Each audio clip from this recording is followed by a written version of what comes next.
today's Keeping It Real, Cam reports back the most memorable event of his trip to Brazil. He traveled a long way to come back with this. Cachaça is a Brazilian alcohol that was first made by the slaves the Portuguese brought to Brazil. It's sugarcane based, very sweet. And like gumbo, red beans and rice, jazz music, and the Mississippi Delta blues, among other things, it was what the poor people created due to a lack of resources, and that the wealthy people eventually wanted. Crazy how that works so predictably. It's like clockwork. Anyway, my wife and I were enjoying our first cocktail made of cachaça by the pool last week in a small coastal community north of Sao Paulo called Paraty. However, we struggled to enjoy the drink, and I'm certain you can relate to what happened. It's become a meme. There was someone in an environment too small for their voice, talking too loudly.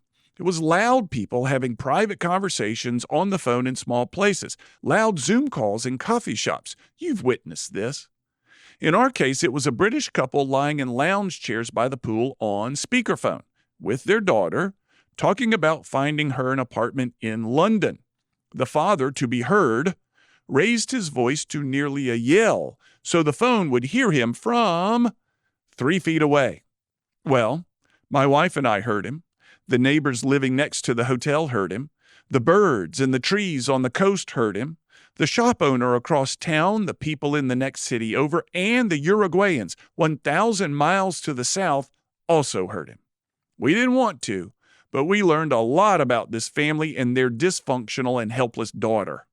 Our relaxing drink tasted like cachaça, lime, and disgust. Around the pool were 2 other couples. We met. We started talking in the pool. They were really nice. One couple had been traveling since January the 1st. They were recently retired and described retirement as having 3 distinct phases: go time, slow time, and then no time. Go time is travel.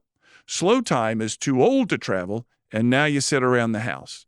In no time, the only travel you do is back and forth to your final doctor appointments.